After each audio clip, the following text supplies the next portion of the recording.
What's up, Chad?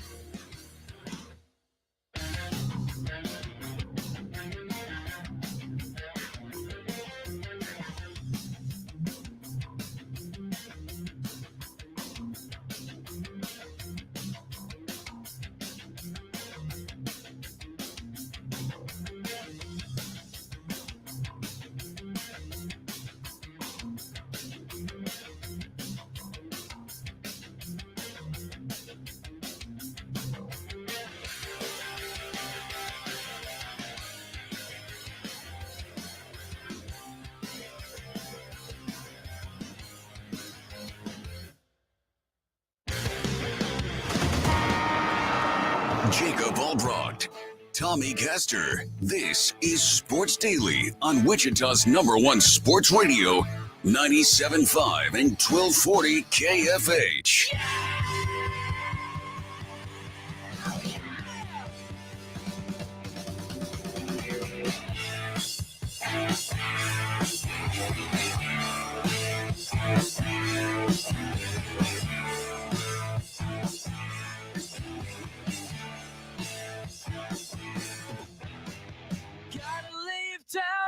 All right, welcome in, everybody. It's Sports Daily. It's Jacob Albracht and Tommy Castor with you on a very busy Wednesday. I'm really excited for today's show. We have all kinds of fun things happening overnight and into the morning here today.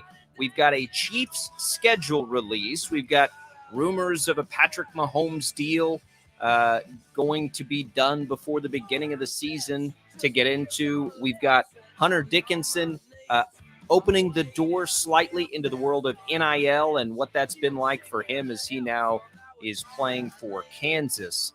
We've got Kevin Saul, Wichita State Athletic Director, coming in for his bi-weekly visit at the top of the next hour. Looking forward to that. And your calls on the IHOP hotline, 869-1240, always open for you.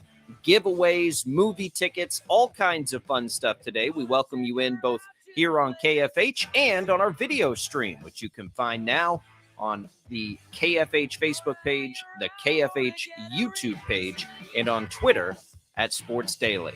Tommy, this is a good one. This is of the shows that we've had this time of year as we say goodbye to football and all of those things.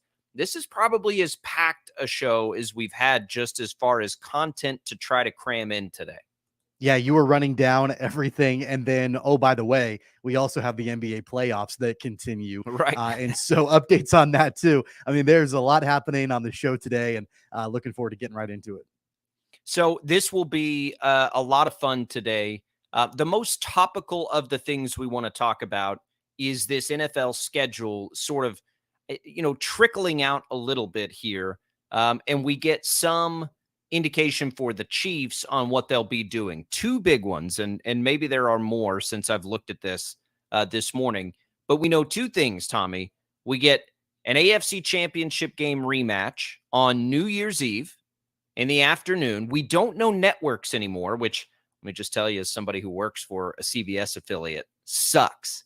That one is on CBS, by the way. Yeah, I did see that this morning. Yep. Yeah, so that's great news. But just in general terms here, like that's not cool. Like I don't like that change. It's been very nice to be, and we are the home of the Chiefs in the preseason and those kinds of things. We still have that partnership, but and of course, our family of networks here at Odyssey is the home of the Chiefs.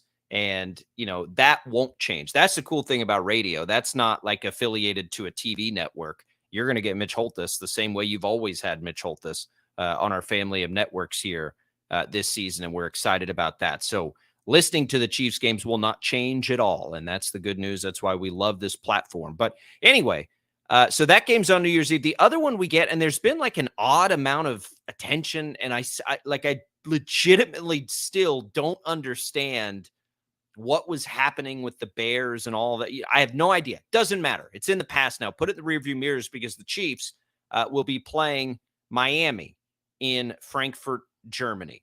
And that's really interesting. That's as good. Tommy, do you remember a more high-profile game ever happening overseas than that one?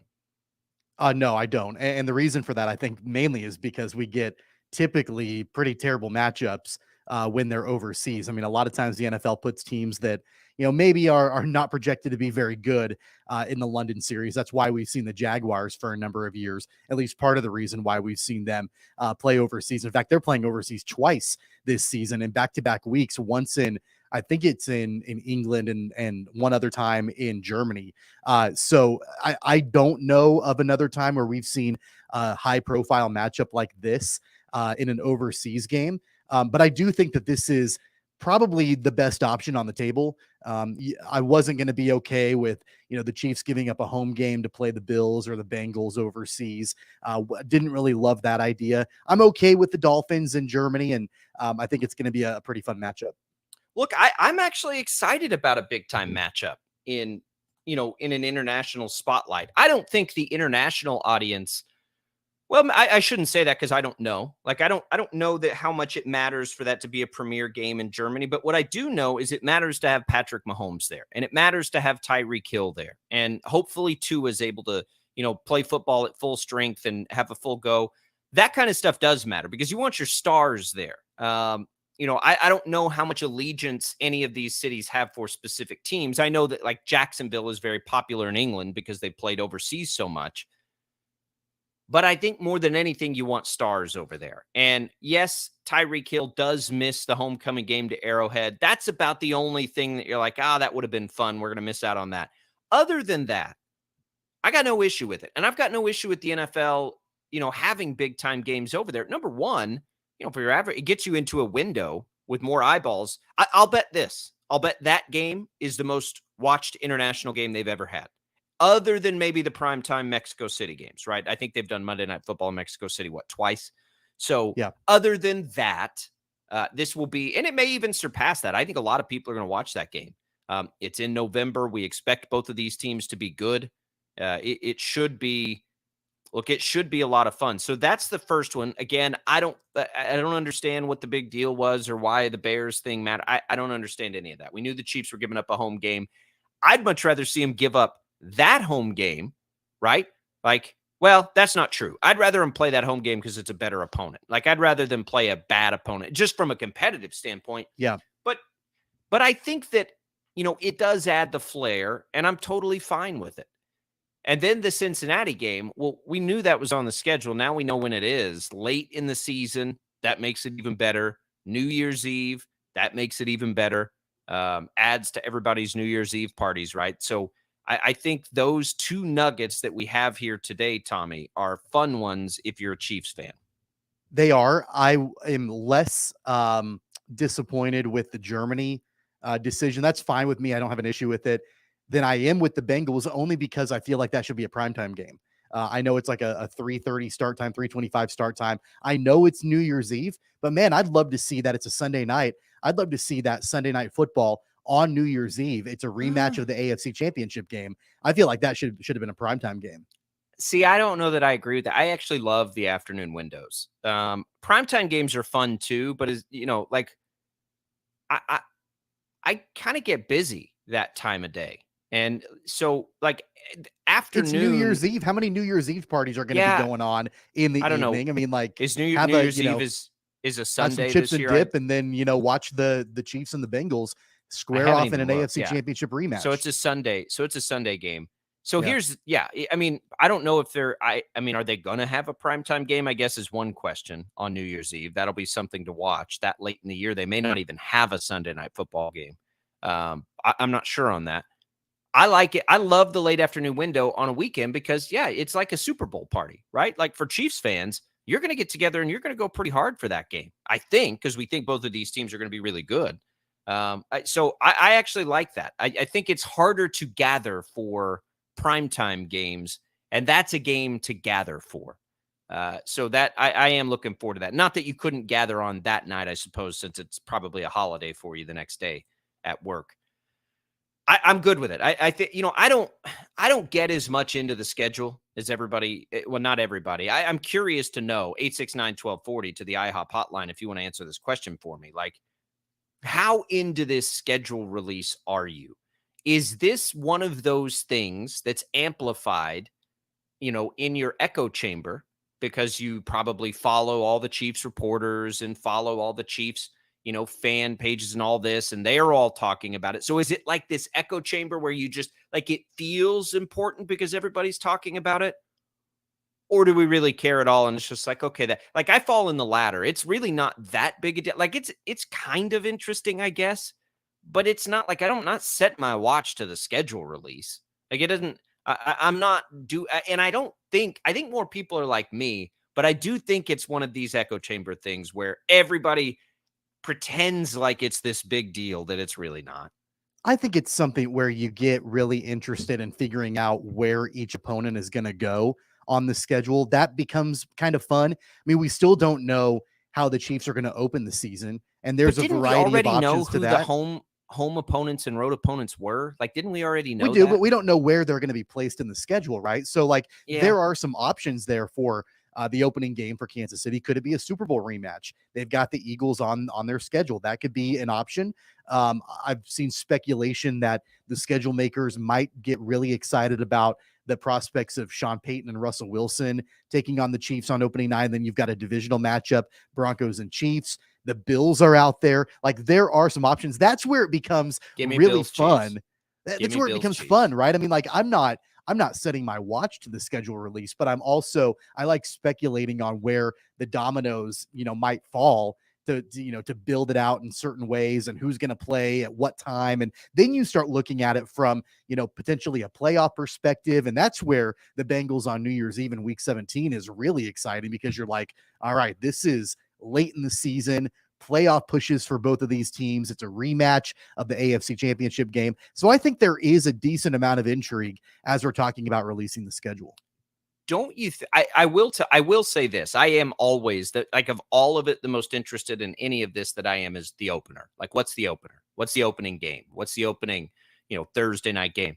I think it was sort of like, is it going to be the Bengals or the Bills? I really hope it's not the Broncos because the Chiefs are going to smash the Broncos. Like, the Broncos may be better than they were last year, but I don't know how anybody would expect them to be good enough to beat the Chiefs because the Chiefs are getting that home game.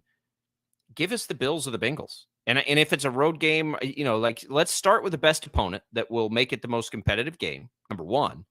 And then, let's take it from there. If you can get the Chiefs at home, I think that's fair. But if you can't because you can get a better game, that's no big deal. But give me that opener. I will concede to that. The opening game of the season is one that I do like and have interest in and want to know about. Other than that, I'm more interested that the Chiefs are going to Germany than the inside baseball of who they're going to play and why they're going to play them in Germany. It's interesting, but it's interesting to just sort of glance at. Like I don't know. And that's again 869-1240. Let's hear it. Like, am I the oddball here or am I right on that? I think it's overblown a little bit. I mean, we have like the NFL has us all right in its crosshairs, right? We do whatever it says and we abide by its clock. But this is one where I think they're trying a little too hard to make this a bigger deal than it is. But you know what? For diehard fans, for the absolute diehards, I guess I get it. It's just not, it's not my needle mover. Look, there is legitimately, I think, a competitive aspect to this. When you're comparing totally what opponent you're playing in what location, there for sure is a competitive aspect. But we know that already. We already know that. But what we didn't know was who the Chiefs would play in Germany. And I think that there is, again, a competitive aspect to that. I think you would rather have home field. If you're giving up a home game, you would rather have home field against a team that you are, you feel like you're going to need the crowd to get behind, potentially that Arrowhead crowd. You'd rather have that in Kansas City rather than Germany. That's where all of this, discussion has come from. And the intrigue around it is there. It's not just like, oh, okay, like we're going to wait and see who. I think it's more of like, all right, there can legitimately be an argument to be made about wins and losses depending on who the opponent is in what location. I'm talking less about that and more about the schedule release in general. But to that point, don't you think if you're the Chiefs, you better not be concerned? Like, think about the Chiefs and the expectations they need to have and should have. where you play the Dolphins shouldn't be that much of a concern. They're not going to publicly come out and say that they're concerned about that. That's not what I mean. But I don't just I think psychologically. I think it's perfectly okay for the front office, Brett Veach and whoever's involved in that for Kansas City to at least have this thought of, hey, there are certain teams that we'd like to play in Arrowhead rather than going and playing in Germany. Totally. I'm not saying that's not what I mean. I mean is like fans getting overly excited about this stuff.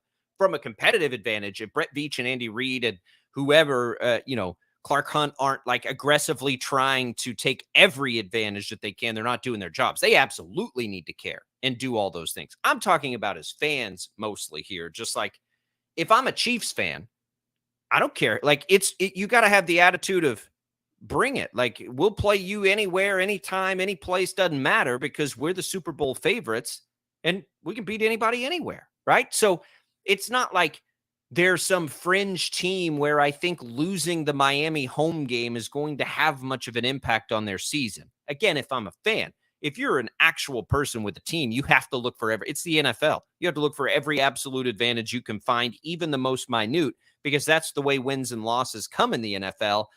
If you don't believe me, just try betting the NFL. Like it is razor thin on those margins. But as a fan, like I'm not going to sit there and panic because it's the Dolphins instead of the Bears, because you'd like home field advantage against the Dolphins. Against the Dolphins. But would you really want an extra motivated Tyreek Hill playing in front of Arrowhead with a chance for spite? I mean, that also exists. So like you can find different things. The Dolphins wouldn't have been my first choice. But I will say now that it's happened, I'm excited for football. And I'm excited for the international community to see a game potentially of that magnitude with that many star players who can give the international audience, who can give these fans in Germany a really good look at why we love football so much. You put two bad teams over there sometimes, and we've seen field goal contests, and maybe they're more into that in Europe because they're soccer people. I don't know. But like sometimes you watch those international games, you're like, man, this sucks. They're not getting a real good taste of why we love this game so much. This game isn't that explosive, right? And most of these fans are probably watching on TV anyway, so it's not like we need to prove it. But there is something to gain, obviously, from the NFL there. So I get it. Like if I'm the NFL, I'm going to say, Chiefs, you're just going to have to deal with this. We're going to find a really good game because you're really introducing. Have they played a Germany game before? Is this the first game in Germany? No, I think they've played in Germany before. Maybe somebody has. Maybe I'm wrong on that. I just know that regardless, for the Chiefs, the most important thing is for them to handle their business against the Dolphins in Germany, because the worst thing that would happen or could happen would be the Chiefs lose that game. And depending on the circumstances surrounding it, there becomes a conversation of, would they have won inside Arrowhead? And was it worth giving up a home game to go and play in Frankfurt? And would the outcome have been different? Like you want to avoid that narrative at all costs. If you're giving up a home game to go and play overseas, just get in there, handle your business, get a win and move on. And then you can completely eliminate that conversation. It started last year, but did they actually get? Yeah, Munich, I guess, hosted a game last year. It was the Seahawks and Bucks. So last year's when it started. So you're still introducing yourself. And then the next game, by the way, in Germany is Patriots Colts. Blech! Like that. Give me, you see, and that's going to be the problem, right? You got Patriots and Colts. Unless Anthony Richardson, some revelation, you're going to have bad quarterback play there. And that's no good ever in the NFL. Like, you don't want that. Like, you'll see the difference in Chiefs Dolphins if I'm a German football fan and then go see that. And I'm like, man, now I get why they pay these quarterbacks $50 million a year, which is a transition intentionally, Tommy, to the topic we'll have when we come back. We can't tell if this is like reporting or speculation, but one way or the other, there is merit to a new Mahomes contract. We'll get into why that is. We'll get into what was said yesterday that has it at the forefront. And what does this do for the Chiefs? Now, this to me is far more interesting than a schedule because this potentially changes the trajectory of a franchise. 869-1240 is the IHOP hotline. You can jump on there. You can leave us comments on our video streams too. We're able to see those right over the air. Very cool. As we go out, let's give away some tickets to Fast X, which is the latest Fast and Furious movie hitting theaters next week. We've got pairs of tickets to a special Thursday preview at Boulevard Theaters in Town West at 7 o'clock. A pair of tickets right now. Let's give them away. Jad will get us a winner. First caller on the IHOP hotline. Mahomes contract talk next.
6/9/1240. Time to get busy. This is Sports Daily on KFH.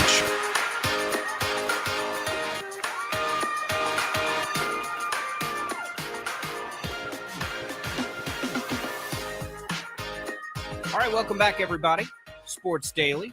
Jacob Albracht, Tommy Castor. We are with you both here on KFH and on our video streams. Chris jumps in on YouTube and lets us know it was Seattle and Tampa that was the first Germany game last year, first ever. Appreciate that, Chris. You can leave us your comments on the video stream if you're at work, can't call us. That's one of the cool things about it. You know, if you're maybe if you're sneaking in a little Sports Daily when you're supposed to be listening to a spreadsheet call or something, we're happy to do that for you. Happy to be a distraction in your day. What is a spreadsheet call? I've never heard of a spreadsheet. What do real people? What do people with real jobs do all day? I don't know. Like, sounds like a made up thing because I don't know. It's like definitely made up. Yeah. Spreadsheets intimidate me. A lot of what I do is very much like self-taught, right? And that's fine. Like in a good way. Like for coming up and like busting into the industries that I've been in, like you have to self-teach a lot of that stuff. Like you can never be taught enough until you're thrown to the wolves, and then a lot of that stuff. So like when I see things like spreadsheets that were very like specifically educated to, I'm like, what can I figure out about how to use a spreadsheet? And that's about my knowledge on a spreadsheet. In college, the class that teaches you that stuff, whatever that is, like I don't remember. I wasn't there probably an appropriate amount of time. Yeah. It was like a 7:30 in the morning class my freshman year. And that freshman, year of college when we all get to have that freedom for the first time and make really bad decisions on a pretty much daily basis. That year I had a 7:30 morning class and it was that. Yeah, I remember, and this is embarrassing now, and I have kids, and I hopefully it's one of those do as I say, not as I do things. But I vividly remember in that class walking in the last day, probably a little groggy, and it was the final, and the teacher was there. And again, I'm ashamed of this. I was like, what would my grade be if I just like went home and didn't take this final? And I think he was like, a C. And I'm like, I'm going to do that. I've got to get out of here. And I took a C. What do you call a medical student who finishes last in his class? A doctor. A doctor, right? It's one of my favorites. It's like an all-time favorite, right? When you said the word spreadsheet call, by the way, that sounded like every grandfather who's trying to tell people what their grandchild does for a living. Oh, he does spreadsheet calls. He has no idea what. Yeah, he's on spreadsheet calls and spreadsheet calls. Yeah, he's kicking around. He's streaming some PowerPoints and doing. It's spreadsheet people want you to know that they're spreadsheet people too. By the way, like somebody who's good at spreadsheets is going to tell you they're good at spreadsheets. It's like this badge of honor. Like I made a spreadsheet for that. Check this out. And you're like, okay, like all right. Like I'm more of a practical person. Like, okay, tell me what I need to know. I don't care about your formula. I found out one of my good friends was a spreadsheet nerd. And he was not bragging about it. I think he was almost ashamed of it. And he was trying to, and it slipped into the conversation. I was like, did you just give me a spreadsheet formula?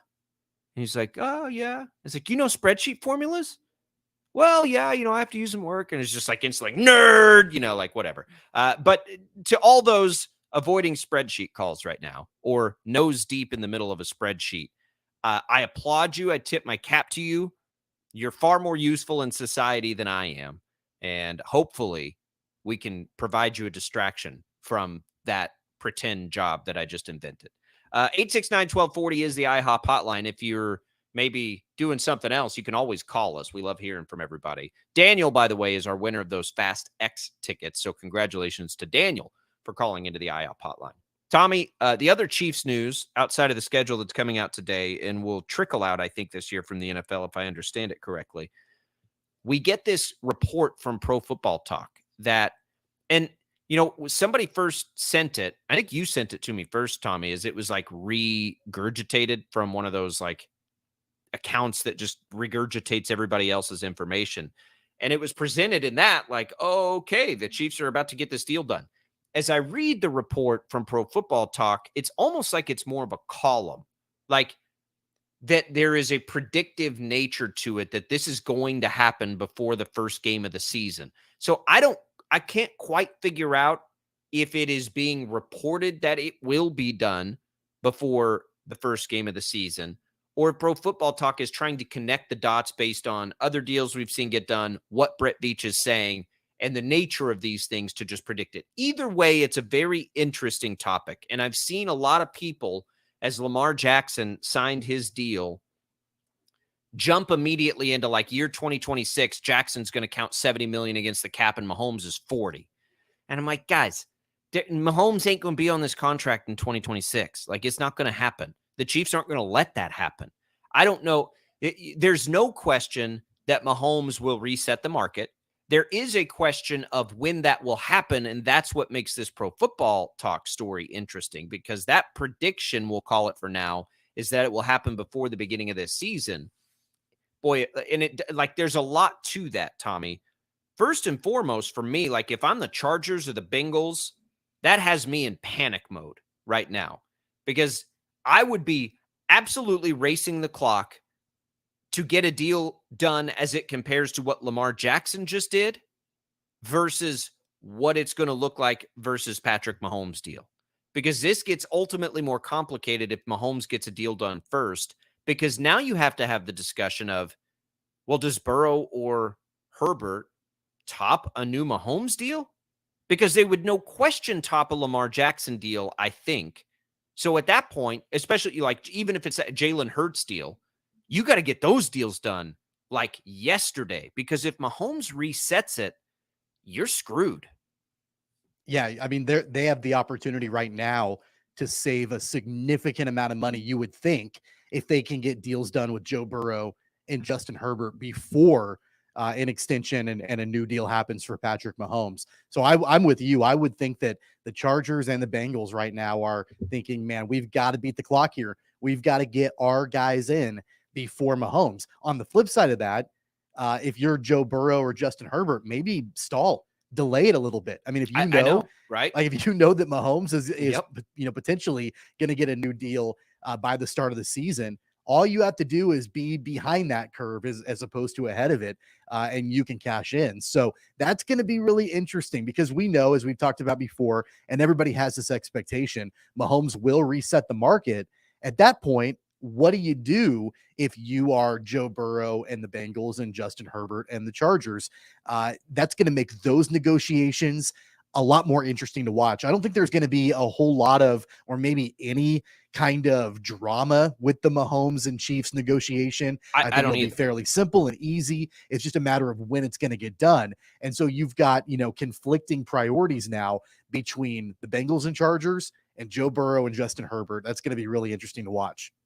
It is. And the other thing about it too is, like, because I agree, I don't think it's going to be hard to get done, but the biggest question in all of this becomes, is it going to in nature be similar to the deal that he's currently under? So Patrick Mahomes right now, as I look at, and this is according to overthecap.com, quarterback deals, has the 7th biggest deal. And, and even really 8th, because I think the way that you have to look at these is total guaranteed money. There's really 2 ways to look: the average per year and the total guaranteed. That makes it a little bit harder. Like total value, Mahomes still has by far the highest at $450 million. But that's not what really matters. What really matters is what's total guaranteed, which is why we had the Lamar Jackson situation, which is why Deshaun Watson still being $50 million ahead of the field in total guaranteed money is a dadgum joke. But anyway, Mahomes is way down the list on that when you look at the things that really matter. That's why this is all sort of in play, right? And so if Mahomes is going to go and reset things, I'm going to guess that he's not going to need to reset Deshaun Watson and the guarantee. I don't know that, but I don't think that. I think it's probably more likely that he needs to get over Lamar Jackson, and Lamar Jackson's at 185 guaranteed. Maybe Mahomes gets to 200 guaranteed. with his total value of his contract still sky high, assuming because the Chiefs will gladly pay that, right, if he's still playing at this level. And then it gets into, what does it cost you a year? And that's where it gets a little tricky too. Like, how much can a new deal kick the can down the road and continue to allow escalation as the salary cap goes up? That's why the deal right now for the Chiefs is so good, right? Because it just, like, it was built in such a way that it staggers up to help the Chiefs with the cap every season. Can they do that again if they're going to reset it again? I think that they probably can, but I think it's going to be creative in nature again. So that's one thing. And then as we talk about, like, Burrow and Herbert, what you don't ever know in these deals is the guy going to be willing to do something like that for the team? Mahomes obviously did it. I recall Tony Romo doing it. I recall Tom Brady doing it, but, like, Aaron Rodgers doesn't do it. Lamar Jackson didn't just do it. Not that Lamar Jackson should have, by the way, because his injury risk, I think, is just inherently higher than Mahomes is. But that becomes the question too, because maybe Burrow and Herbert are willing to do those kinds of things. The problem is, Tommy, they play for two franchises who have a track record of not doing that kind of stuff. A track record of being, for lack of a better term, cheap in the way that they do this stuff. The Bengals and the Chargers both have that reputation. Can they buck that trend now? Are those guys willing to do it? Or are those guys going to hold them to the fire and say, no, we just want a big deal and we want to beat Lamar Jackson? That's where it gets really interesting. Right. The other thing to keep in mind in all of this is that both of these teams, the Chargers and the Bengals, they historically spend a decent amount of money on wide receivers. In fact, looking at the rankings of the teams that, are spending, at least for 2023 right now, that have wide receiver dollars on the books, both the Bengals and the Chargers are in the top half of the league as far as spending money on wide receivers. Kansas City is down at near the very bottom. They're in the bottom 10 right now as far as wide receiver dollars on the books. And so, I think that does play into it a little bit also, where there has always been a priority in, for these two teams to surround their quarterback, Justin Herbert and Joe Burrow, respectively, with really high-powered and, in some cases, expensive wide receivers. It's kind of different right now for Kansas City. They're not spending a lot of money on wide receivers. They're trying to go different routes in different ways to find those wide receivers. And also, on top of that, Patrick Mahomes, as you mentioned, has always been willing to have more of a team-friendly deal, to surround himself with really, really good talent on the offensive line, at the skill positions, on the defensive side of the ball, all of that. And so, again, it's going to come down to whether or not, those other two quarterbacks are willing to do the same thing and what their priorities are. It's a big reason why I think that while, you can sort of be shocked at the notion initially that Patrick Mahomes, when he gets a new deal, will be the highest paid player in league history, you also have to dial into that a little bit more and figure out the context that it's still going to be on a team-friendly deal. That's going to be the way that they structure it, because that's what Mahomes has always prioritized. We think so. Yeah, we think so. They've also got to get a Chris Jones deal done. But for Mahomes, that's different. I've seen Herbert. His face is out there for some endorsements. I don't think I've seen Joe Burrow anywhere. Mahomes has always had that in his back pocket, being the face of the league. His agent, Lee Steinberg, was very prophetic in that. And it very famously, advised and wouldn't let Mahomes take endorsement deals early in his career, just basically betting on yourself to become. Now, it absolutely perfectly, because that first full year of Mahomes, right, caught the world on fire. And then all of a sudden, everybody's going to want to endorse. So it was a perfect storm, but man, they played that perfectly. But that does allow for some of this too. And it gets me interested, because you wonder, we see this in other sports, right? Sometimes different things are offered up. And we first heard this sort of talked about with Tom Brady and all the tampering in Miami. Remember when a part of Brady's deal was going to be some sort of minority stake in the franchise somehow? I wonder if something like that's on the table. the Chiefs ought to hitch their wagon to Patrick Mahomes like forever, no matter what it is, like ambassador for the team, whatever. I wonder if they begin to scratch the surface on any of that, which also would be a little bit of a landscape changing type thing with Mahomes. But everything's on the table in this situation, right? Like, I don't know what will happen. I am with you. I don't think it's going to be publicly complicated. I just don't see that happening, any chance of that happening. One more quick note on the Chiefs, and we can touch on this in the second hour. But before we take a break here, Chris Jones still beating the drum to bring back Frank Clark. It's interesting. We talked about it yesterday. It's fine if he comes back on a league minimum. And it's all just like, it's interesting to me and probably reassuring that we're having conversations about a Mahomes deal and Chris Jones himself talking about bringing Frank Clark back, that Chris Jones is in no way disgruntled about still not having a deal. I think seeing all of this collectively is probably good news for Chiefs fans as far as it pertains to Chris Jones. I think so too. I mean, he's been very, very vocal. In fact, his most recent tweet, like 30 minutes ago, said he's going to tweet bringing Frank Clark back every day until it's done. I love that. Part of it, I mean, for sure, you want to make Chris Jones happy, sign him to a new deal. That's going to happen. But in the meantime, before you get that done, if you want to bring back Frank Clark to make Chris Jones happy, count me in. I'm on board with that. If you got the cap space and he's coming back for a league minimum, yeah, I mean, I think everybody would be on board for that. The team clearly likes him. And if he does nothing but give them postseason sacks, right, then that's worth it at that point. 869-1240 is the IHOP hotline. Let's come back. We're going to talk about best. It's Wednesdays. We love the Wednesday home run bet at BetMGM. We'll tell you about it, who we're picking today when we come back on Sports Daily.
Oh, okay, take it easy. We're going on the air.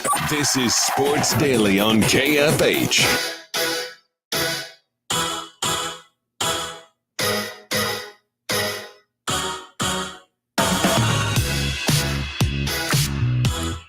All right, welcome back. Real quick, some breaking news, Tommy, to get to Bob Huggins news for us.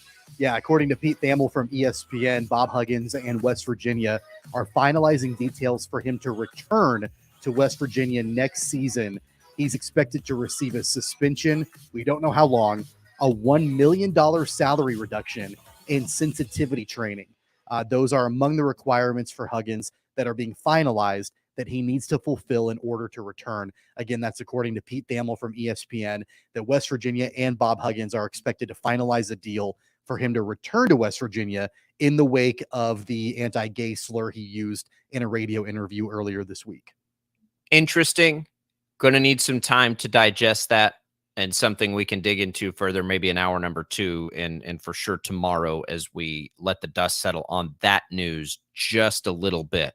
So that'll come up in hour number 2. We've also got Kevin Saul, Wichita State's athletic director, coming for us at the top of the hour. It's Jacob Albracht. It's Tommy Castor, Jad Chambers on Sports Daily here with you on KFH. Thanks for listening. Thanks for tuning in on our video stream.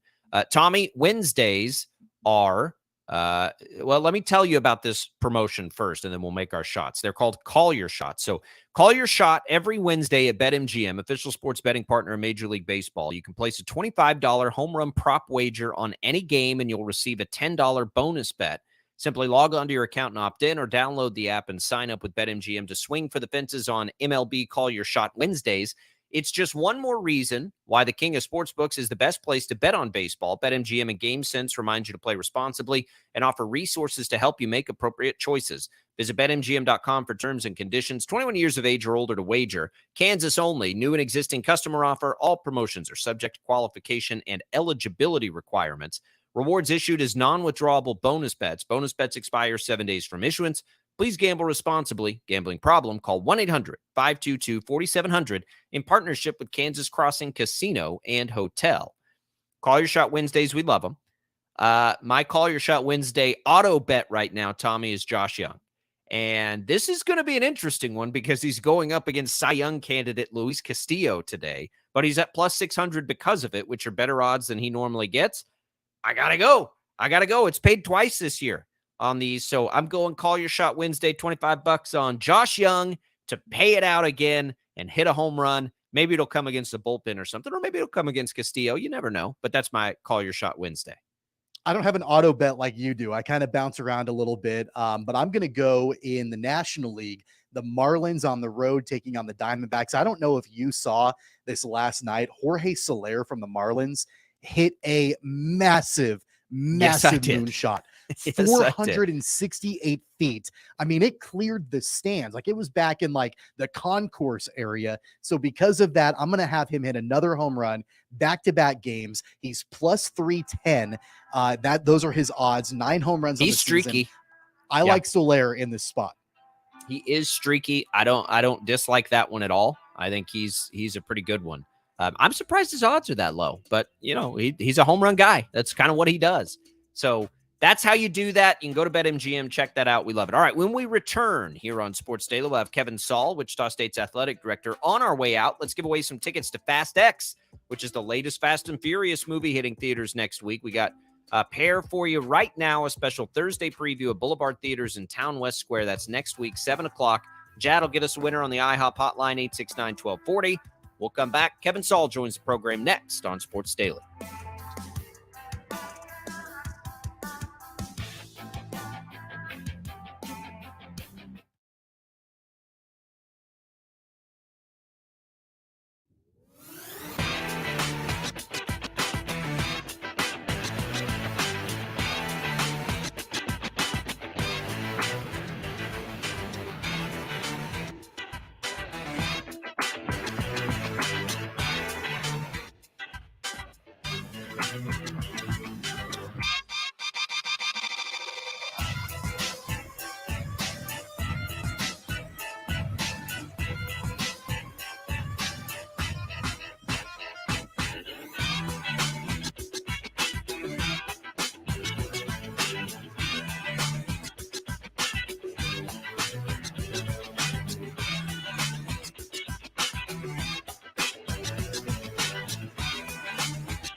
Jacob Albracht, Tommy Castor. This is Sports Daily on Wichita's #1 sports radio, 97.5 and 1240 KFH.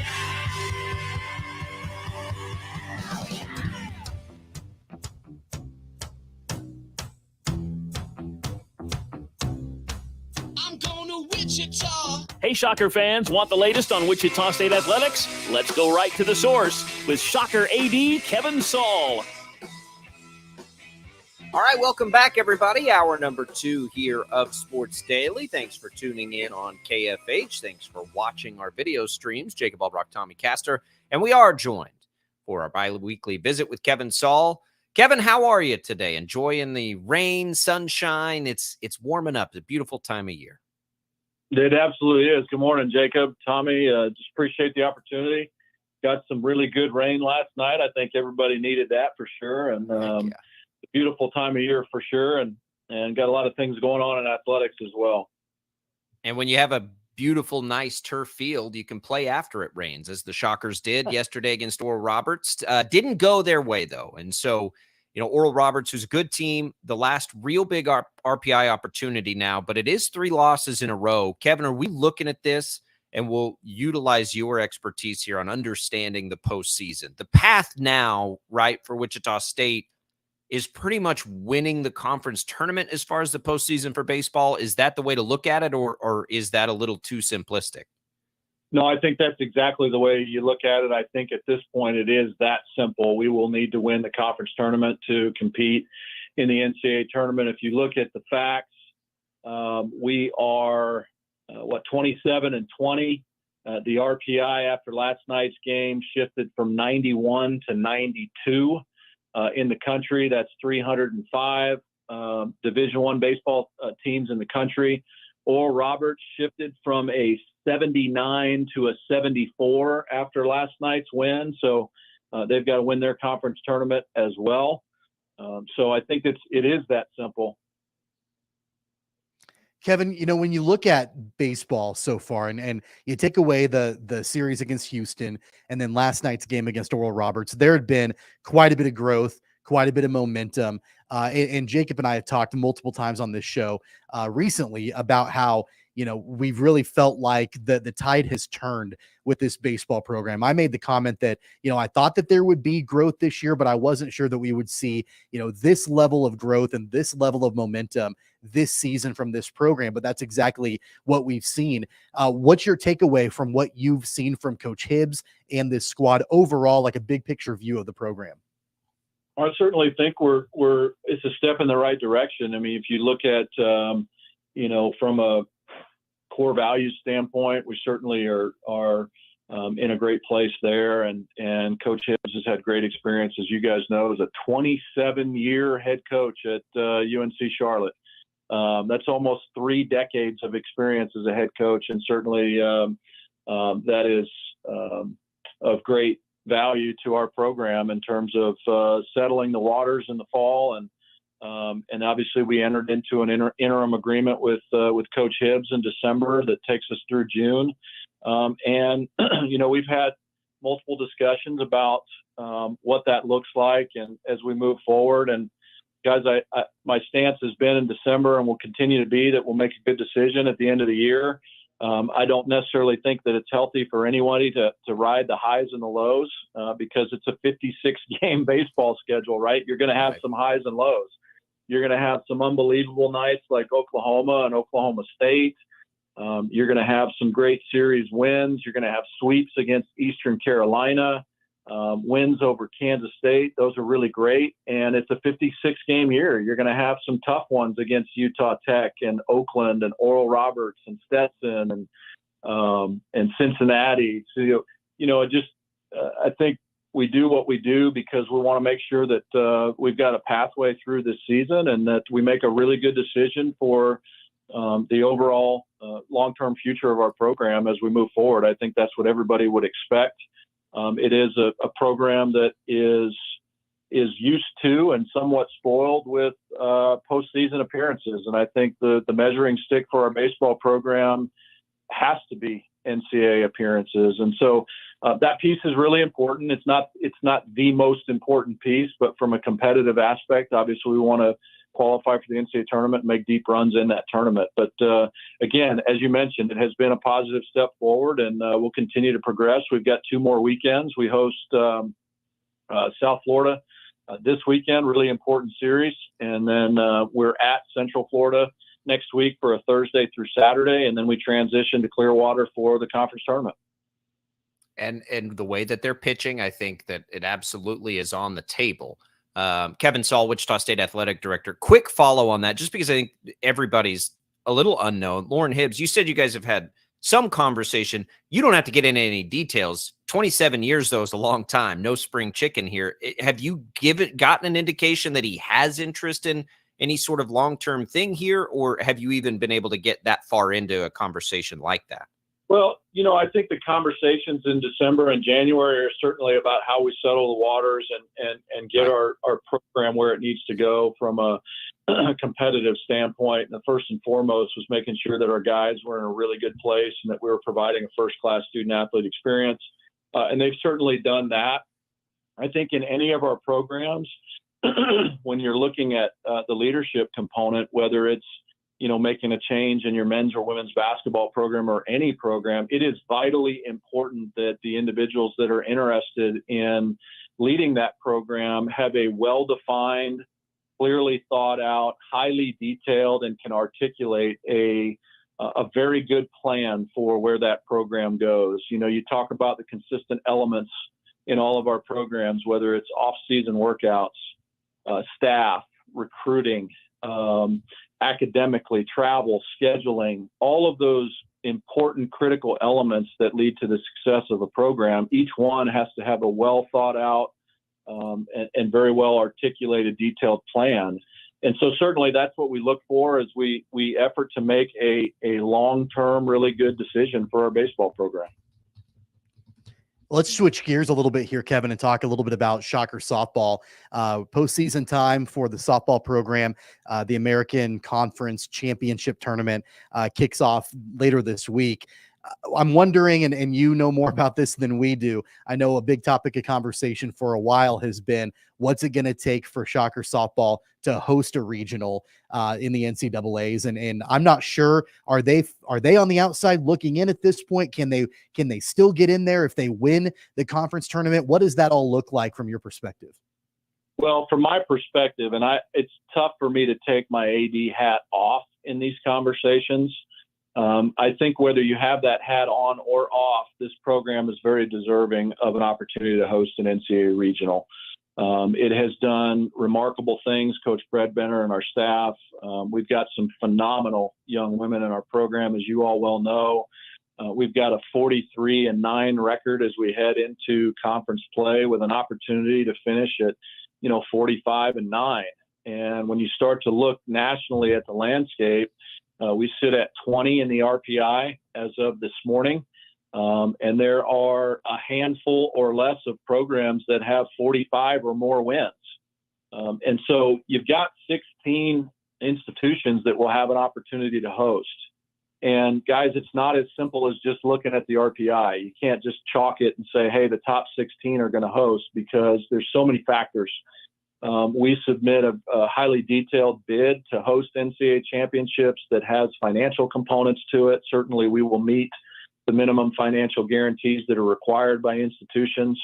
It has facility components. How are you accommodating every aspect of that championship, from practice to batting cages to field conditions to team conditions in dugouts and locker rooms and hospitality areas, media accommodations, and so there's a lot of required elements to that, which we can get to in our setup, combined with Wilkins Stadium, and the Heskett Center's right there close. We've got ample parking, so we feel good about our bid.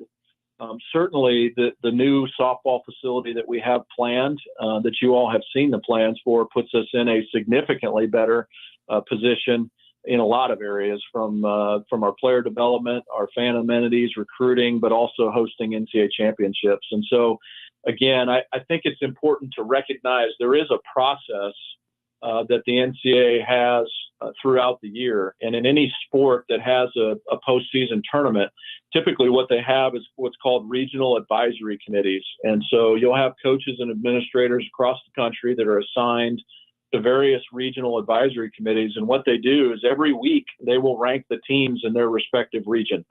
And that information then circulates up to the national selection committee, tournament selection committee, and they'll take those regional rankings. They'll look at RPIs and strength of schedules and all the team sheet metrics, and they will deliberate each week on a ranking as well. Those are not public rankings. They don't align with polls or RPIs. Those are just tools with that ranking. So again, I think that's going to be the most critical ranking for us. We won't know that until selections this Sunday evening. But I think we've got a great chance, and I think we're more than deserving of an opportunity. Yeah, that's interesting if they don't line up, because that maybe adds a little more value, as Shocker fans could hope, in wins over Oklahoma State and Arkansas, certainly. So that's good news. But Shocker softball probably needs to win the rest of them, right? And win that conference tournament. That begins on Friday, 11 a.m. They'll play either Tulsa or Houston. Kevin, I want to give you a chance here to brag on Sydney McKinney. She was the top pick in a pro draft. But I wonder, like, for somebody in your position, could you ever have imagined the star power of a softball player? I mean, I think that she is the biggest, highest profile athlete here, probably since the Ron and Fred basketball days. But it's remarkable to see her career and what she's doing for the program. Just a minute to talk about that impact from your perspective.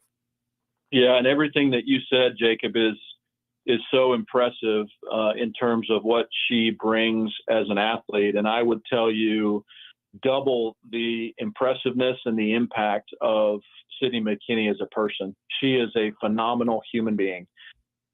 She diverts the credit. She takes the blame. She is everything that you would want from a leader in any organization. She is a talented and skilled artist.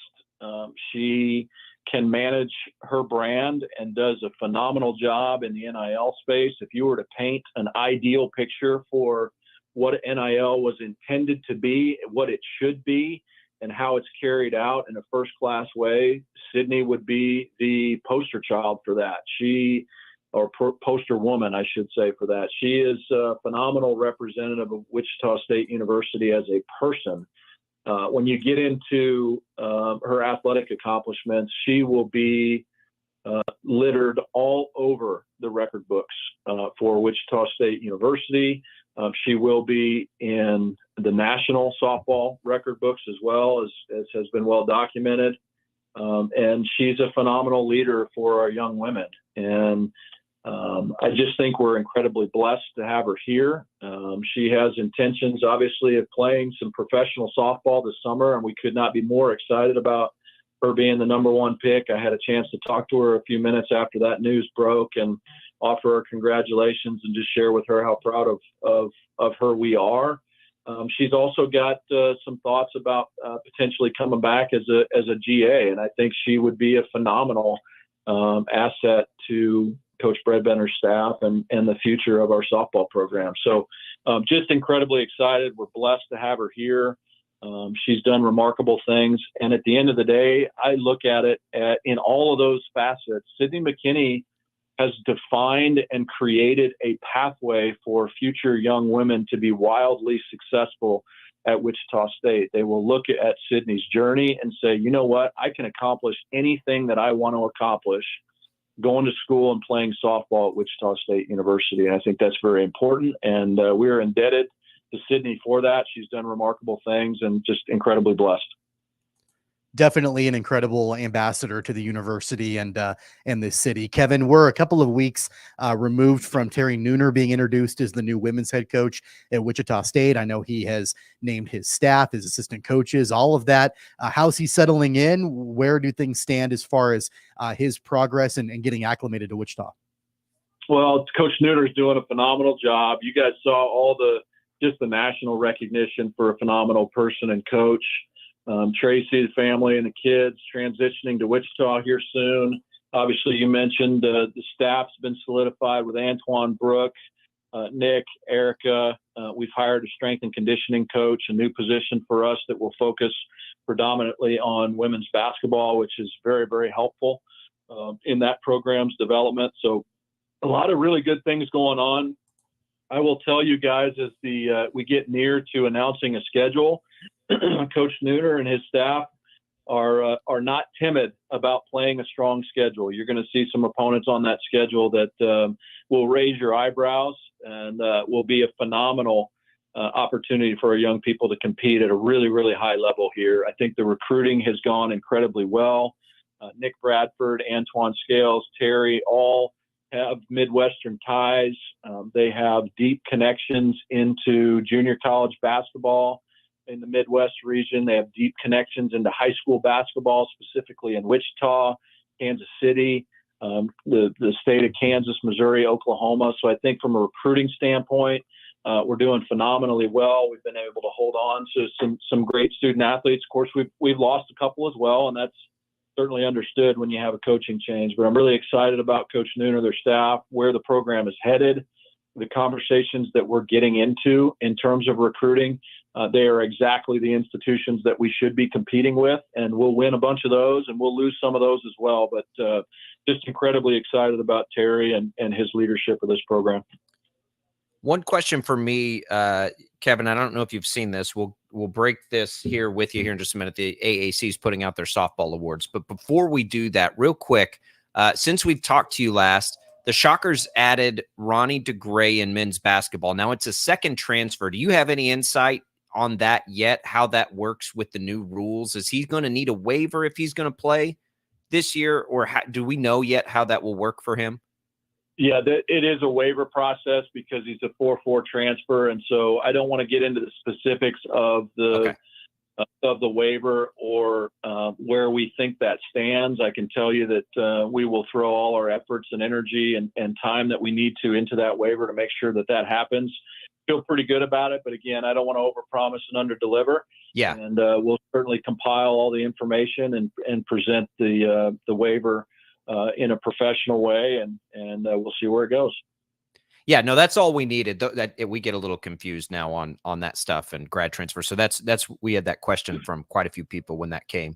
Okay, so some fun news for you guys. So the softball awards come out, and I don't know if you've seen these yet. You may have already seen them, but Sydney McKinney, Conference Player of the Year, Defensive Player of the Year, Sammy Hood, Rookie of the Year, I should say, Alex Aguilar, Coaching Staff of the Year, Wichita State, no surprise. And then on the first team, Sydney McKinney, Zoe Jones, Lauren Lucas, Addie Barnard, all conference award winners. There's more on the second team and rookie team and things like that. But that's quite a haul for Wichita State softball this year in the conference awards.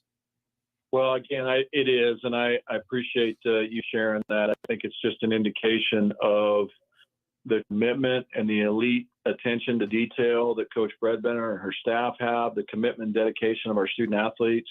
You can't overstate that. It sounds cliche, but at the end of the day, it's about coming to the facility or the weight room or the classroom and giving everything that you have in that particular day and making yourself better and your team better every single day. And all those accolades don't happen year one or two. They happen over time, and they happen as a result of a well-defined process that folks can commit to. And so just kudos to everybody that's been involved in that for so many years here, not just here in the last 6 months. Those are outcomes and recognitions that result of a lot of time, effort, and energy invested in this program over the last decade. Wow. It's cool to see. Again, they get the conference tournament going. We'll all cross our fingers and watch regionals. You said Sunday night we should get regional announcements. Is that right? Yeah, that's right. I'm just pulling up my calendar here real quick. We've got NCAA softball selection show is at 6 o'clock on ESPN2, Sunday, May 14th. We're actually hosting the team at Social Tap there on campus, and we'll have a good time with that. But again, just Sunday, May 14th, at 6 o'clock on ESPN2, and folks are more than welcome to come join us at the social tap there on campus at WSU, and we'll have a good time with it.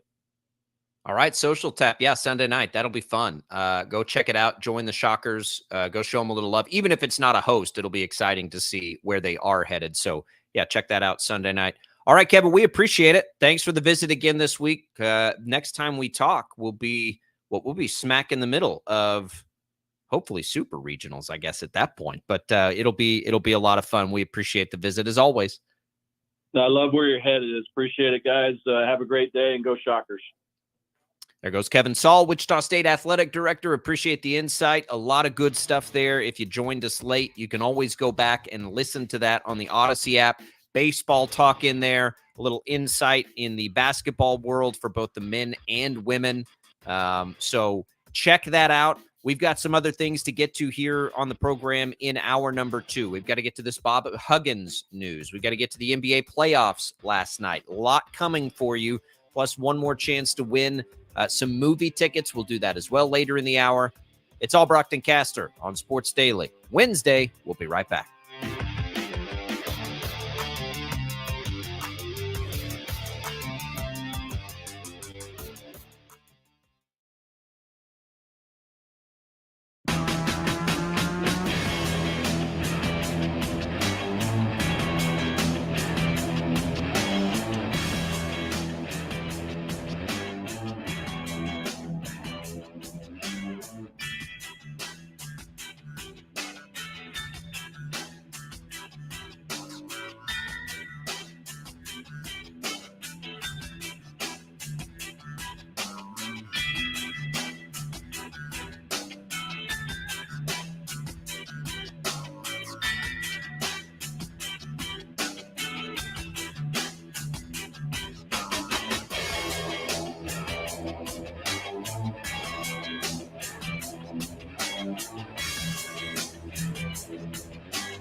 could win a trip to see Guns N' Roses at a U.S. stop of your choice on their 2023 World Tour, including round-trip airfare, hotel tickets, and a $200 gift card. Go to kfhradio.com to enter for the chance to win this national contest. Get tickets now at livenation.com. Welcome back, everybody. Sports Daily. A lot of great stuff there with Kevin Saul, Wichita State Athletic Director. A little insight into selection stuff with softball, baseball, as we would suspect at this point now. Pretty much the path to the postseason would include winning the conference tournament, which, with the way they've pitched in recent weeks, is definitely on the table, I would think. A lot of good stuff there.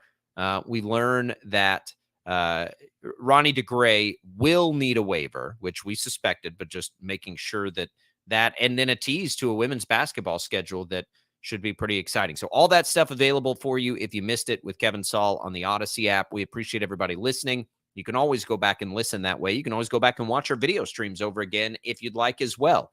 You can find those on the KFH Facebook and YouTube pages, as well as on Twitter on the Sports Daily page. It's Albracht and Castor. It is a Wednesday. It's a jam-packed Wednesday. We've talked a lot of Chiefs in the first hour. Tommy, the news breaking on Bob Huggins here just a few minutes ago. So Bob Huggins is not going to be fired, which I think was the first question. I mentioned yesterday with you and Paul, like, I don't have a hot take on that part of this. I don't know. I don't know that I ever feel comfortable calling for those things in these situations because the situation didn't affect me directly. I'd want somebody else's opinion on that it did affect directly. But the punishment's $1 million a year salary reduction, which is significant, and, some sensitivity training, which provides what we, at least what I would have hoped for, which was a learning opportunity for anybody, right? Like, that's priority one in these situations, is to learn from that and why that is, so hurtful to so many people. So, I mean, if that's the decision everybody comes with and they're good conversations and Bob Huggins genuinely can learn from this and maybe if there was malice intended there, learns why there shouldn't be. Okay. Like I don't know whether it's enough for a lot of people. It may not be, but it's at least something to try and rectify from a personal perspective on Bob Huggins, throwing that out there in the first place. I think the only way that I can even remotely reconcile this decision in my mind is if we're talking like a significant suspension. And I don't know what significant really means. I don't know if we're talking 5 games, 10 games, whatever that looks like. But the terms of that have not been disclosed. We don't know how long of a suspension he's looking at facing. But man, I think that, yeah, $1 million salary reduction is significant, but Bob Huggins has a significant amount of money over the years, right? So, that's not a huge deal in my mind. The sensitivity training, okay, cool, I get that. But I think that there needs to be, if it's not going to be, him losing his job, then I think he needs to be looking at some kind of significant suspension. And so I'll withhold my total judgment on this until we know the terms of that suspension. But I think it's got to be pretty severe. I just don't think I'm going to end up with like a total judgment on this unless Bob Huggins does something that clearly means, like, again, he didn't take the opportunity to learn and grow from this. I think that as a society, and again, I'm not saying he shouldn't have been fired. I don't have a take on that. Like, I don't, and I'm not going to have one. But what I do want to do is like look forward in these situations. And I think more than anything, what I hope for in them, like I'm not as concerned about job status as I am about everybody learning from a moment or a mistake or a lapse in judgment or whatever it is. We all come from different circumstances. And I think the best thing that can happen in a situation like this is, one, Bob Huggins learns from it, right? And grows in it and grows from it and maybe learns about a whole different group of people he clearly didn't know anything about. That'd be great, right? I think second is the platform that got him into this mess could now be used for good if he does learn something. I also think that's important. I always use Michael Vick as the example in this, Tommy. Like, Michael Vick, and there was punishment involved because he was breaking the law, but as we look back at that, like it always, for me, seems like a great example of a person who, had a different set of circumstances than me that made a horrible decision, then grew from that decision and now uses what happened in a platform for good to help what he harmed. I think that's great. And I think that we should allow for more opportunities to do that more often than we do. Is this one of those times? Not good. I don't know, because it didn't affect me. Like, I don't know what he could say that would affect me directly. It affects me because, again, I have a particular defense mechanism for that community. I have a gay family member that I love very much, and it bugs me to hear things like that. But again, it's not directed at me. I'm not gay, and I don't want to like pretend like I should be the one to decide what happens to Bob Huggins here. I'm not, so I'm not going to do that. But what I do have a strong opinion on is that he changes that and maybe gets some good out of that. And I hope that in this that can happen. I'm okay with the sensitivity training, assuming he learns, something from it, right? Like, I think that's good. Okay, so I don't want to discount the potential that there can be good coming out of this situation, because long term there very well could be. That also means that there should be some severe consequences for the actions, regardless of the intent behind them or not, right? Like, that's just something you need to know better than to do. It's also something that, when you're on that platform with the amount of exposure that you have in your role, you have to be smarter than that. There are consequences for your actions. So I'm okay with him learning from this. I'm okay with him, potentially turning it into something good long term and being an advocate for that community. Like, I'm good with all of that. That's great. I'm in total support of that. That doesn't take away there need to be consequences for his actions right away. Yeah. Right. So again, that's where I go back to, I want to know what a suspension looks like. I was not fully on one side or the other about, should he be totally fired or not? I didn't really have a hot take on that, but I do have a hot take on the fact that he needs to sit out some games. And I don't know what that number looks like, but he has got to have some consequences for those actions. $1 million salary reduction is one thing, and that's fine. He's got to be, the one thing Bob Huggins is a basketball coach. You've got to take that away from him, at least for a period of time, as a consequence for those actions. And in the perfect world, the consequence is what he's dealing with right this second, right? And hopefully, like the absolute embarrassment that he must feel. The basketball games, from a technical perspective on a punishment, yeah, totally. I mean, obviously, he's got very specific things, I'm sure, in his contract that tell you, like, you can't do this, right? Like, this isn't something you can do. Let's go to the IHOP hotline, 869-1240. Always appreciate a thoughtful discussion on these kinds of things that can be pretty sensitive. Jeff, you've got the line here on Bob Huggins. What's on your mind? Well, a few things. Michael Vick actually did something. He did something illegal, broke the law. Right. Yeah. So Huggy Bear, all he did was say something. So that's a little bit different. I don't think you can compare the two. And I don't understand why everyone thinks, well, you got to do something. You got to find him. You have to sit him out. He can't coach. Well, why? All he did was say something. The punishment will be if people don't come to his school, and when he's not producing, then, well, you're not producing anymore. You got to get fired. Well, Jeff, Bob Huggins is a public figure, so he has very specific job requirements that have a whole lot to do with what he says, and what he says can absolutely get him in trouble. And so, the university has every right to punish him. I like the idea that you're saying you don't know what's in his contract, so they got to look at his contract, and they can punish him via the contract if there is something in it. If there's not, guarantee you there is. Guarantee you there is. You can't. You're a public figure. I mean, Jeff, I've got it in my contract at work. Like, we're public figures that he does damage to the university and those things. It's clearly defined in these contracts. I mean, it is. So if they want to punish him, why don't they just say you can't do any more interviews for a while?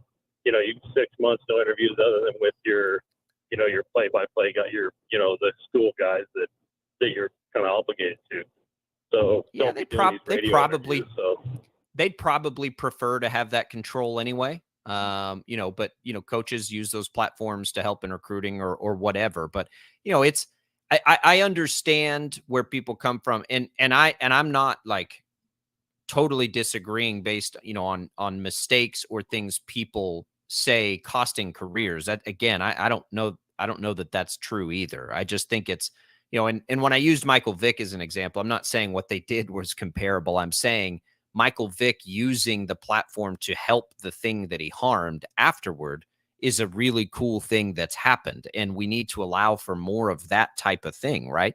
And I hope that happens for Bob Huggins. But no, I mean, the university can do whatever it wants. He's got very clearly defined language in his contract on what he can and can't do in the public space. Like, we see this all the time. Coaches go get inebriated at a bar and do something they shouldn't do, and then they're punished for it. That's because there's language in their contract that allows for that. Texas just fired Chris Beard for cause in a very interesting situation that wasn't even proven yet. So yeah, they can do whatever they want because he just damaged the university through what he said on a public airwave. Like that's pretty clearly defined for them.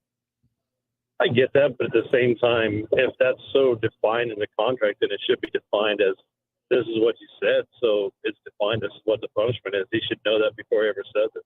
It was kind of like an NBA player when they do something, they're like, I'll take the fine. When Fred VanVleet went off on the refs, he goes, I'll take the fine, I'll pay the money, I'm going to whine about the refs. And he does, and then he pays it. So maybe they need to define that. And I get it. You can't do every single thing in a contract. You just can't think of things of what's going to happen. But, they act like you got to do something for everything. So figure it out, put it in their contract. That way they know what the action is.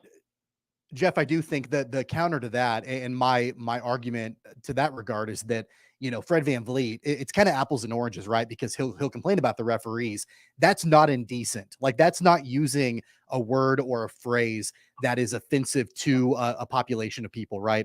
What Bob Huggins did was that indecent, and something that was harmful to a group of people, a group of individuals. And so it kind of is apples and oranges in that regard where, I don't think that, and I don't think any university would do this, put language in a contract that says, oh, you'll be fined X number of dollars if you say something indecent, because at that point, then it does sort of become a little bit of a, the coaches are like, well, I'll just pay that fine. I can say whatever I want. I can say whatever kind of slur I want, and I'll just pay the fine. That becomes a really slippery slope. Well, it may be worse than a fine. And I get it that Fred was just whining about the refs. That's part of the game, and I get that. Right.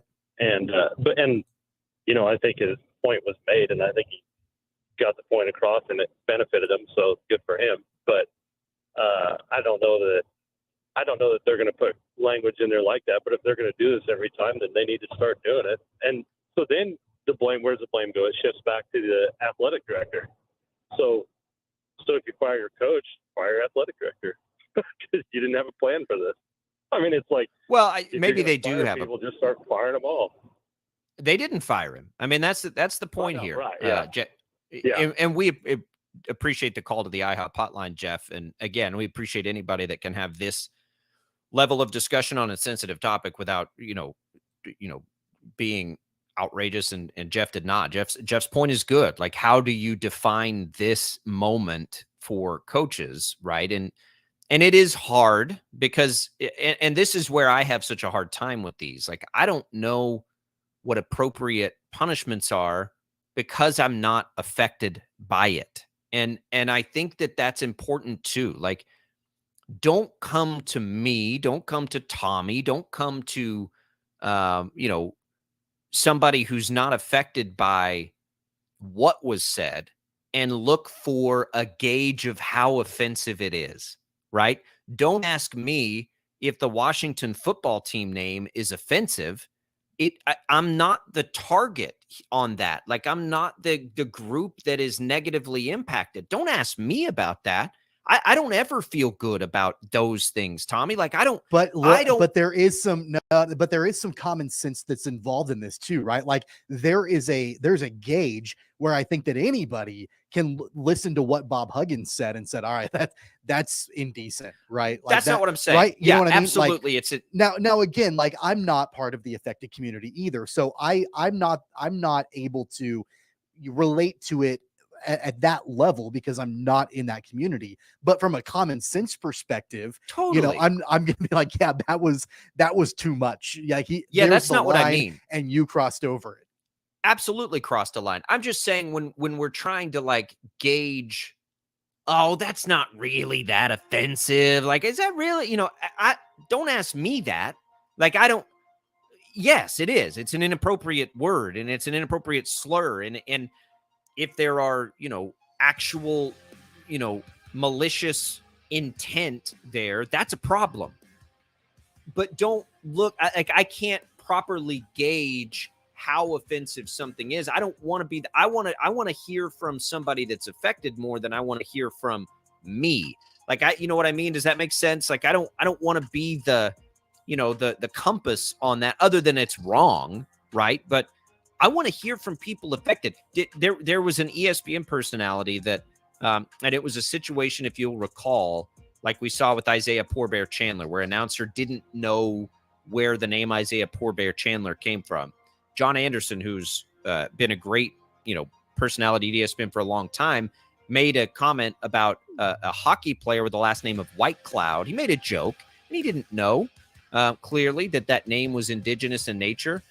And very quickly, that player got a microphone and explained to people. And it was great. If you haven't seen it, check it out. Like I think that it's important to hear from that community that's affected by whatever it is that's said in that moment. I think that's really important. Sometimes I think we miss that. Like everybody's got to fire off a hot take, like definitively. Like let's look at it and let's try to all get better through it. I hope this moment improves Bob Huggins' life and his platform can improve everybody's. And we'll see. I mean, he's going to get punished. He should be punished. You can't say that. It's a dumb thing to say. It's a stupid thing to say. 869-1240. We appreciate the discussion on the IHOP hotline. We will come back. NBA playoffs, which we haven't even touched on yet. We'll get to that as we return on Sports Daily.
Time to get back to the sports talk. All right, let's do this thing.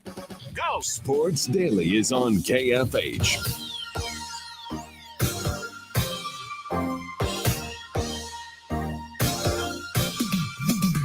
Let's mix it up. We're going to give away the Fast X tickets, the last pair of the day at the beginning of this segment. It's the latest Fast and Furious movie, hits theaters next week. We got pairs of tickets. Thursday preview next week at Boulevard Theaters in Town West Square. Jad will give our final pair away of the day to the IHOP hotline. First caller right now, 869-1240. Tommy, it's the NBA playoffs. You're listening and watching Sports Daily right now. Jake Albracht, Tommy Castor. We haven't even hit on this today because it's been a wild and crazy day of news. This is interesting. Yesterday in those games, the Heat, the Heat played tonight. Sorry, the 76ers get the win, and I don't think people probably expected that one. But it goes back to our James Harden conversation yesterday. He was good in a different way, but Joel Embiid seemed to be back. And then the Nuggets do what they're supposed to do and get the win at home over the Suns, 118-102. Neither game particularly close, but you had one go the way we thought and one not. How about the 76ers, man? Like, this is interesting here. I think they could win a title for sure. And James Harden, for the reasons we talked about at length yesterday, becomes a very interesting player. I've been saying it for a while. I think Joe Mazzulla is getting outcoached. The Celtics fell behind by quite a bit midway through that game. And then it almost seemed like they were waving the white flag a little bit. And, the Celtics got back into it a little bit, I guess. But I mean, really, Philly was far more than what Boston could handle in that game. And so, for a team that has arguably the best roster in the NBA in Boston, that's really the only conclusion I can draw is that, Mazzulla is getting outcoached by Doc Rivers. Yeah. I think that's probably right. I'm not as much of an X's and O's guy, especially in the NBA. So much of NBA level basketball is played at a level that goes beyond my general fans' comprehension of it. But I think that you're right. And I think that was always a concern for Boston this year. The Nuggets get done what they need to get done. Phoenix is interesting here. Phoenix has got to just come back and win one at home, right? And I think we know that they can at this point. I'm not sure that there's a more interesting team, outside of like traditional star power than Denver. They're the number one seed. They've got the MVP at least 2 of the last 3 years. They're finally healthy. I feel like there's quite a bit of pressure on Denver here. Don't you? I think there is a little bit because not that there's not on Phoenix, right? Because they got Durant. Like, there's pressure both ways. I think the expectation is there for Denver, with a team that I think that their fan base expects to make it to the NBA finals and potentially win a championship. Sure, I think the expectations are there, that it would be a letdown, if Phoenix is able to come back in this series. But the way that Nikola Jokic played last night, I mean, he was great. I thought that just, of course, that puts the pressure back on the shoulders of Phoenix. I like where the Nuggets stand in this game. They needed that, right? They had lost 2 in a row to the Suns, and the series had been, tied up at that point. And now all it's going to take for the Nuggets is to just get one of the next 2, and they're moving on to the Western Conference Finals.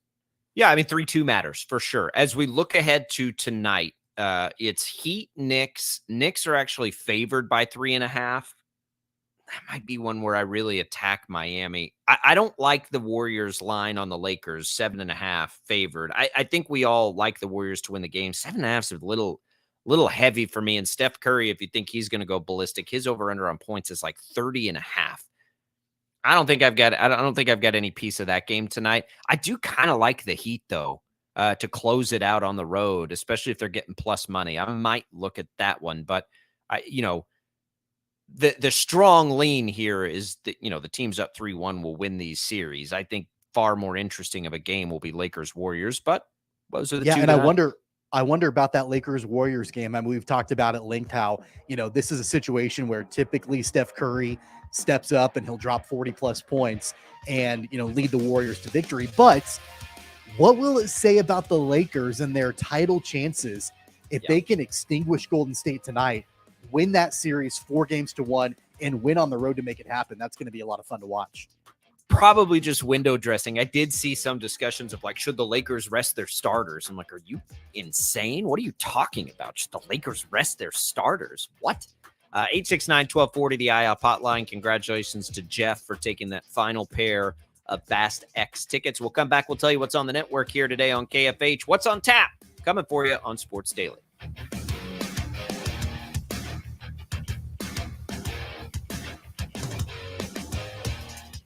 $25 all-in tickets to over 3,800 shows. Concert Week is going on now through May 16th. It's the best time to get tickets to see all your favorite artists like Beck and Phoenix, Big Time Rush, Fall Out Boy, Janet Jackson, Country Wayne, Shania Twain, Snoop Dogg, and many more. With $25 all-in tickets, you can fill your year with shows. So get your friends and grab your $25 all-in tickets now through May 16th. Head to livenation.com/concert week. That's livenation.com/concert week. Get 11% off everything you need for your yard at Menards. Clean your patio, walkways, outdoor furniture, and more with the Snapper 3000 PSI pressure washer. It features a 25-foot high-pressure hose and is powered by a reliable Briggs & Stratton engine. Pick one up today for $294.99 after 11% rebate at Menards. Good to May 14th. Savings are a mailing rebate. Some exclusions apply. See store for details. Here at Hayesville USD 261, we're proud of the accomplishments our faculty, staff, and most importantly, our students have made over the years. But the best thing about our schools is ultimately the community in which we thrive. Many of our school alumni return to our community after finishing college to lay down roots of their own. To find out more about the legacy your entire family can enjoy here in our wonderful community, please visit USD261.com. It's more than a legacy of learning. It's a legacy of life. Our employees at Don Linger Construction are the reason why we are a leader in our industry. I like working for Don Linger Construction because of the people and the environment. Don Linger Construction is now hiring positions in and around the Wichita area. We're employee-owned and offer competitive weekly pay and benefits. Quick start your new career and join our growing team. Apply online at donlinger.biz. That's DONDLINGER.biz. Don Linger Construction is an EEO-compliant employer. Veterans, women, and minorities are encouraged to apply. Pizza John's, open since 1969. Dine in Monday through Saturday, 11 a.m. to 9 p.m. at 208 South Baltimore in Derby. Give them a call at 788-2011 or go online at pizzajohnsderby.com. Pizza John's, purveyors of round meals and flat snacks. Toppers Plus Truck Accessories has moved to a new location at 333 Northwest Street. We're ready to hook you up for trailer season, whether you're towing your boat, cycle, RV, or lawn equipment. Toppers Plus has receiver hitches, goosenecks, fifth wheel hitches, brake controllers, and trailer wiring. Choose from top brands like B&W Hitches, made in Kansas, or Reese, Kurt, and Draw Type. Hitches matter. Get trailer season ready at Toppers Plus. New location, 333 Northwest Street, or toppersplusks.com. Make your truck work for you! Do you want to play better golf? With over 30 years of experience, the pros at PGW's Pure Performance Center have helped customers shave thousands of strokes off their game. Using the latest launch monitor technology, we measure every aspect of impact, the reaction of the golf ball, and have over 20,000 configurations to fit every club in your bag. We perform a 9-point inspection on every club and have a 90-day performance guarantee. See for yourself, visit PGWPurePerformanceCenter.com to schedule your appointment today. Kelly Blue Book is the one-stop shop for pricing, fixing, selling, and instant cash offer. Instant cash offer is exactly what it sounds like. An official offer to buy or trade your car. Woo-hoo! Just enter your VIN or license plate. Answer a few questions about your car's history and what kind of condition it's in. In minutes, you'll receive an offer to sell or trade your car that you can be sure is fair. Then choose a dealer to purchase your car and schedule a time to meet. For all of the hits, KBB.com. Staples has everything to help small businesses do big things. Shipping supplies and services so you can fill big orders. The latest tech so you can create the next big thing. And now during Staples Small Business Deal Days, when rewards members spend $100 or more, they get $30 back in rewards to use on big things, little things, or anything they need. Plus, find new deals in store every week on tech, office chairs, and shipping supplies. Because for small businesses, Staples knows savings are a big thing. Rewards offer ends 5/13. Limit 1. Redeemable in-store only. The community is welcomed to an evening with former Major League Baseball All-Star and World Series champion Darryl Strawberry on Tuesday, May 16th at 7 p.m. at Eastminster Church. You'll be inspired and challenged by Daryl's incredible story of redemption and hope in the face of addiction, abuse, and loss. Tickets are free, but space is limited. Reserve yours today at wichitachristianforum.org or by calling 634-0337. The KFH Studios, powered by Devon James Injury Lawyers. Call 888-8888. That's 888-8888.